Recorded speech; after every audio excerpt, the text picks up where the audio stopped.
All right, welcome back to the Pro-Pilot Playbook, where we get you becoming a professional pilot faster and cheaper. That's our whole mission here. I'm Sean. And I'm Mike. And we've got one of our viewers responded to us, sent in a question for us. And actually, this is one of this guy, Jack. Yeah. Jack sent us a audio question. This is awesome, actually. If some of you out there that have questions for us, take a cue from Jack here. He sent in this audio, and it sounds really professional, even. Yeah. So if you guys know how to do this, I don't even. Yeah. Well, there's a plug-in for Gmail you can get, and you can use your computer's mic and send audio emails. Yeah. So if you guys know how to do this, send your questions in this way. We love it, and we'll play them. Almost any audio question you send in, we'll play on the podcast. Yeah. But Jack's question is. Not only is it formulated really cool in this audio format, but it's a superb question. It's actually a episode that we were going to do on the podcast anyway. It was on our list of stuff to do. Yeah. But anyway, we'll go ahead and play the question right now for you. Okay. Hey guys, I hope you're doing well. My name's Jack, and I just wanted to reach out with a quick question. But first, I wanted to say thank you guys so much for releasing the podcast that you guys release and giving out all of the wisdom and knowledge that you guys have accumulated over your guys' careers as airline pilots. You're welcome, Jack. It's really insightful for someone like myself who has about 20 hours underneath my belt, going through my private pilot training currently and wanting, and aspiring to be that or to be, in the left seat of that corporate jet or airline position. So I thank you guys for that. My question is about kind of the process or getting up to that certain point though. And I'm sure a lot of your viewers are kind of in the same stage that I'm in right now. So as I mentioned, I'm going through my private pilot and kind of, the next steps to that are obviously instrument to getting some more ratings, but then to build hours is CFI. And I, for some reason, just don't see myself being a CFI.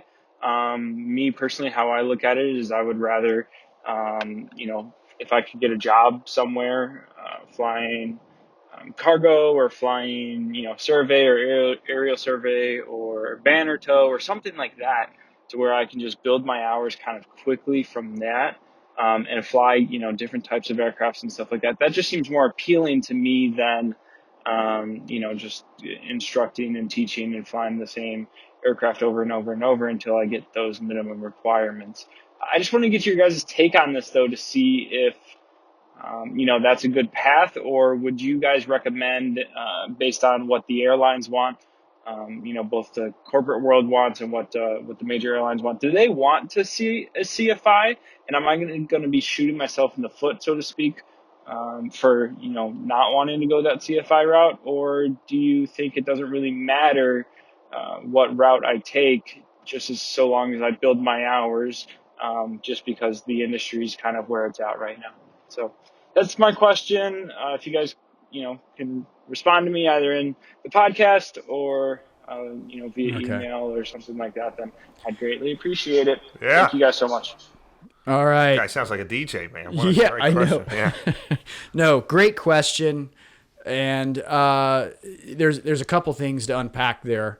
But just all out blunt answer, Jack, no. Not being a CFI is not going to harm your chances getting in the regionals, especially in this environment. But I don't think it would in any environment. It's just not. Yeah. Well, I mean, to further reinforce your point, I mean, we could talk about the Trans-States thing that just happened this last week. Right.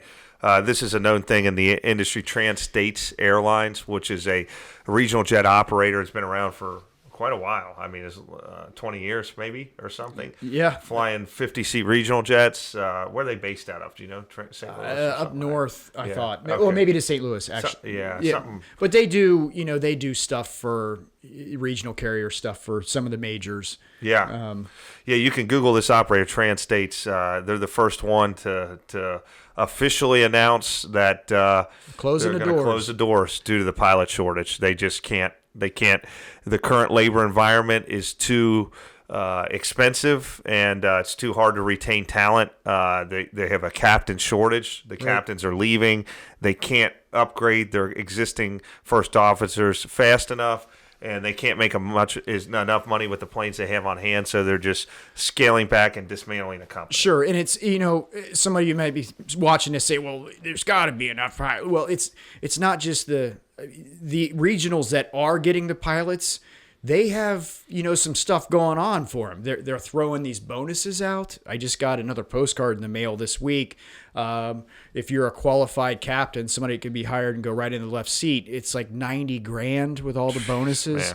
The flow through programs, you get on with some of these regionals, and then boom, one day you're flying an RJ, the next day you're in a 737, because all of the company manuals, the company policies, the flows, the entire workings are meant. There's no interview. There's no selection process. It's a flow through. And there's more than one of these regional carriers that are doing this. So when you got a Trans-States out there that is just like a contract regional to these majors, it doesn't have the cash to be throwing out bonuses. This is going to happen. And they're not the first ones to. I mean, they are the first ones to go out of business, in an established, existing, whatever. But just last year, the year before, there was a regional company out west that was trying to start up, and they had leases on so many RJs, and they were trying to become a Trans-States, basically. And they never even got off the ground. As soon as they started trying to acquire pilots, they realized they were in trouble. And they shut it down before it even existed. So in this environment, absolutely no questions asked. Maybe 20 years ago, I could have scratched my head on it a little bit and said, well, I think it is a little bit better to do the instructor route, because they say you really don't learn until you teach. I've said that for years. And it is an excellent thing to do. And I was one of those. I was kind of on the fence of whether I wanted to do it, kind of like him. And this is what I would say to him if he was here. But once I started actually instructing, because I had to, there was none of these other jobs available. Sure. I realized that I really liked it. And you make a lot of friends that way. Some of my students now are all connected throughout the industry. I mean, it is a wonderful thing. Now, though there is a drawback to instructing, you're not really operating an airplane in the manner that you would be when you're flying for the next flying job that you would get, which would be, corporate, charter, prop, jet flying, whatever. Mm-hmm. You're not operating, I guess, what do you say, in the system where you're picking up IFR clearances and you're flying passengers from point A to point B and, dealing with new airports and all that stuff. All you're doing is you're going up and doing training, and then you're going back and landing at the airport you took off on. So there's definite benefits to some of these other jobs too. It's just a lot of those hours are you sitting in cruise, looking at the banners or whatever, where in an instruction environment, you're working all day teaching people things and learning. Yep. And I would argue that you could actually, unless you're at one of those high-end hoagie outfit flight schools where you're flying 6-8 hours a day, that you're having to turn down students because you're already too booked, you could probably... I don't remember if you said where you were located, but you could probably acquire hours faster with one of these low-time pilot jobs. And what are these low-time pilot jobs? The biggest one, and the one that I just saw something in one of the Facebook groups, they're needing pilots, is the pipeline stuff. Oh, yeah. Now, one of the catches to the pipeline thing is most of these places are out of Texas. You might have to move to Texas. Right. That isn't always true. But we have pipelines running all over the country. Yeah. But these pipeline guys sit in an airplane all day long, fly back and forth across the country, low level, looking at the clear cut areas where the pipes are under, and looking for. They have certain things they look for leaks or somebody digging or doing construction on the property or something. But those jobs you can acquire a lot of time, really fast, and you're getting paid probably better than a flight instructor in most cases. Right. What else is there? Banner towing. Banner towing. That's Yeah. You gotta like sunshine and beaches and stuff. If you Yeah, wanna do that yeah, job. I had a buddy that used to banner tow. He knows too. Will remain nameless at this point, but he has a very successful job now flying. But he used to tell me that he used to banner tow in Fort Lauderdale, and he'd take off, and he said he would lean his seat all the way back, and he would take a big large pizza and he put it on the passenger seat because no one was there, and a 2-liter, and he'd just fly up and down the beach and drink pop and eat slices of pizza, man. Yeah. So, Yeah, the banner towing. Yeah, exactly. And he's in and out, getting time. And living in paradise while he's doing it. There's always flying skydivers. That's hit or miss, though. I would say compared to banner towing or the pipeline. There is what else we got? Aerial survey. The survey people. Those companies are everywhere. I think some people think that, all these maps and stuff we have for navigate, on our phones or where we're driving, whatever, that's all satellite. It's not true. The like Google has, they contracted out, planes, but there's an Air Force, a whole Air Force of these these single engine airplanes flying all over the country, mapping stuff. And, you might be thinking, well, I know, but once they get it all mapped, it's done. No, it's constantly changing. Things are building, or whatever. So they do one section of the country, then they move over to this section. By the time they get the whole thing done, they got to start over again. Yeah. So that stuff is happening constantly. And there's even some bigger jobs in that realm. Also, I was down in Florida and I saw several twins sitting on the ramp that had the camera systems and all that modified stuff on them. And I think they're doing like, maybe some of the islands and stuff, maybe offshore stuff. So they got the twin, as a safety, an extra engine or something. I don't know. I don't know what they're doing. They might have been doing government contract stuff, looking for drugs or something. There's a lot of that too. So there's plenty of work out there for pilots that does not involve flight instructing. Right. Is traffic watch even a thing now, or now that technology kind of got? I don't know. I don't know. It used to be in Cincinnati. There was always a traffic, guy flying around. Yeah, I don't think anyone really does that anymore. Yeah, I have seen a Learjet before, like a Lear 35 highly modified with cameras on it, and they told me it was Google stuff. I don't know. Maybe like higher altitude stuff, maybe. Yeah, they're doing so much stuff with that aerial mapping. I mean, it's all over. And it's not necessarily Google. You wouldn't go to Google's, Google just contracts it out. They don't own any aircraft or anything like that. They're just paying other companies that already expertise in this. Mm-hmm. You mentioned, Jack, in your question about flying freight. So I actually have a lot of experience in this realm. Yeah. The freight operators, and I spent 4 or 5 years flying single pilot freight in multiple aircrafts. Cessna 210, Baron, the 206 Caravan. A lot of time in the Caravan. Plane. Yeah, the big turbine. Yeah. And that was all DHL, UPS, FedEx contract stuff. So we're going into those big hubs and whatever. It was a great experience, a lot of time, but those are all 135 jobs.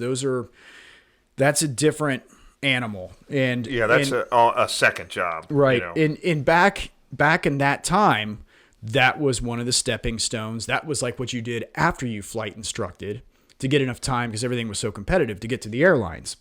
Because you need like 1,200 hours to get one of those jobs is usually their minimums, anywhere from 1,000, 1,200, somewhere in there. So by that point, you're so close to your 1,500 hours to get on with the airlines. It's almost not worth messing with if you're out there flying pipeline, already flying 80, 90 hours a month. It's totally not worth messing with. Mm-hmm. Yeah, you're right. Those jobs used to be pretty difficult to get, but not anymore. Right. How long did you do? A couple of years? I think I flew that Caravan alone for 3 or 4 years. And then I did that. It was Flight Express, which I don't even think exists anymore. The 210s and the Baron. We flew checks back then. Oh man, yeah, I've done a little of that with people, but what a great experience that, wasn't it? Yeah. I mean, you're out there. You're a low time pilot, fairly low time, flying every day. The boxes move every day while everybody's sleeping in the middle of the night. All the freight's flying around, and it's single pilot at night, no matter what the weather is, because it's every day. Well, except, you still get Saturday, Sunday, whatever. I had an old captain tell me one time, old gruff captain, he's like, Mike, I could write a whole book about everything that I saw and did flying single pilot night freight. And he goes, you'd read it and say, that's a damn lie. Right. I think I told you that. I've said that for years. If I really sat and told some of the stories I have from flying freight and the things that we would do in airplanes, or that I did personally as a pilot, or this is being recorded now. Yeah, I know, and going on the internet, you would think that I was making it up. You would think that I was lying, but no, it's just luckily, fortunately, my bag of luck didn't deplenish before my bag of experience filled up. Yep, I hear you. But, Jack, I hope that answered your question. Keep plugging away. That's great to hear that you're working, chugging along. And, we should probably mention, throw a plug in. Oh, yeah, for our course. Yeah, the course. This type of thing that we're talking about is covered, extensively in the actual paid course, the Pro-Pilot Playbook. Right. The same name as the podcast. You got Pro-Pilot Playbook, Pro-Pilot Playbook.com, and check it out. It's not only a subject like this, but it's starting at the beginning. Somebody who hasn't even driven to the airport yet, all the way through to covering, how to submit your resumes and your application to the airlines, how to handle the interview, or if you're wanting to go the corporate route, how to handle that stuff. And we provide the exact career progression that you should to take to save you money and time. Yep. Significant amounts of money and time. Yep. And it's hours and hours of content of all this stuff. And I think any aspiring pilot will find it tremendously good advice from practical people that have actually made it in the business, not people that teach people that haven't made it themselves. So It's an excellent course. It's got a money-back guarantee. I don't think we've had a single return. No. I mean, it's I don't know. It's really cool to be helping people and seeing folks, give them a little direction. And Yeah. So check it out. ProPilotPlaybook.com.